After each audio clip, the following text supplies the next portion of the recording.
For instance, let me take one little common big lie that the socialists have foisted upon the American people, and they have swallowed hook, line, and sinker. You see, the concept of right versus left. With the socialist given that the left extreme is communism, which is good somehow, left, liberal, communism, socialism is good, and the right extreme is Nazi, bad. This has happened through repeated connection of Nazi with right, and not any basis in fact whatsoever. It is a deception of the greatest magnitude, for Nazi is not right, never was right, and can never be right, pun absolutely intended. You see, ladies and gentlemen, any scale must measure two extremes, or it's not a scale. In effect, heavy versus light, white versus black, light versus darkness, fat versus thin, and etc.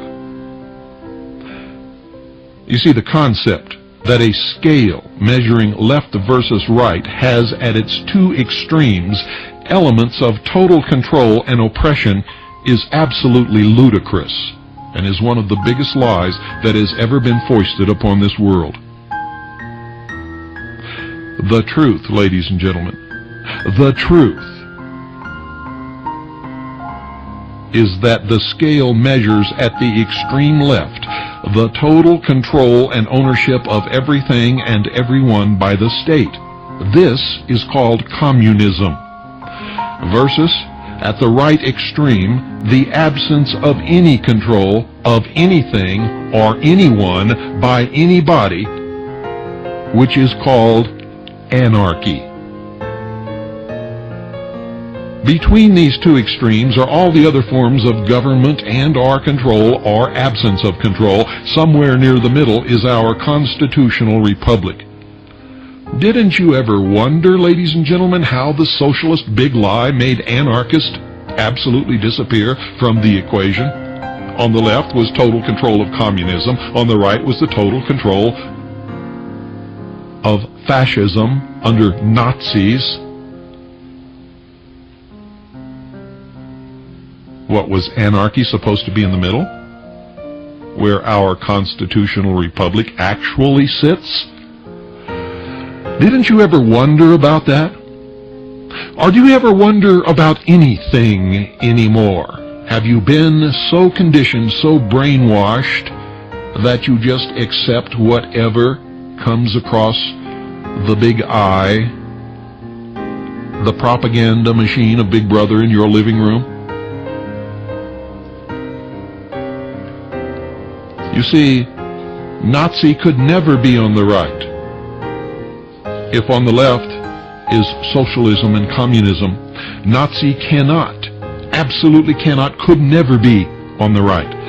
For Nazi is simply gutter slang, ladies and gentlemen, for National Socialism. Nazi originated from the German National Socialist Workers' Party. You see, Hitler was a socialist. Hitler nationalized almost everything.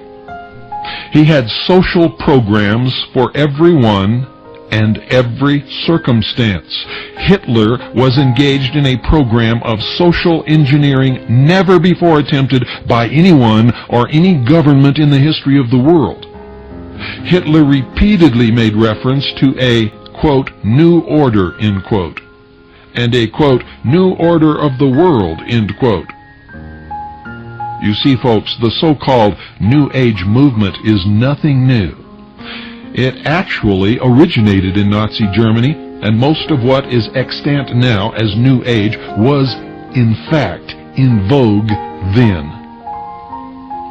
Communism is also a manifestation of socialism. Nazis can only exist on the left just above communism, which, by the way, exhibits more facets of fascism than the Nazis ever did. Murdered more people than the Nazis ever did. But that does not excuse what the Nazis did, don't get me wrong.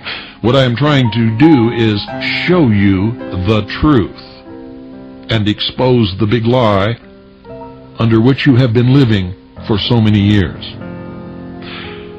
For all of these lies, taken together, are forcing you down on your knees, are propelling you over the cliff toward a death in a world of socialism where you will be enslaved in a cashless system of debt, chained to a computer forever, where ownership of private property is forbidden, and where the school in the community will be merged with the mental health center, and you will be required to attend from birth to grave. Another socialist lie is that fascism is an expression of the right. However, ladies and gentlemen, when one studies history, it is found to have only existed in socialist regimes. Fascism is an expression of control which only exists on the left, because on the left side of the scale is where control lives. It only exists in that place. Although communists and socialists will vehemently deny it, fascism only reaches its full potential in a communist system of government where literally everything is owned and controlled by the state, and the only thing that matters is the welfare of the state. The God is the state, the Father is the state, the provider is the state, and the executioner is the state. If you don't believe it, get out your dictionary. The Webster's Encyclopedic Unabridged Dictionary of the English Language defines fascism as, and I quote verbatim, one period, sometimes capitalized, a governmental system led by a dictator having complete power, forcibly suppressing opposition and criticism, regimenting all industry, commerce, etc., and emphasizing an aggressive nationalism and often, but not always, racism. The communists were nationalistic. Go back and read the rhetoric of the Soviet Union. Read the rhetoric of Cuba.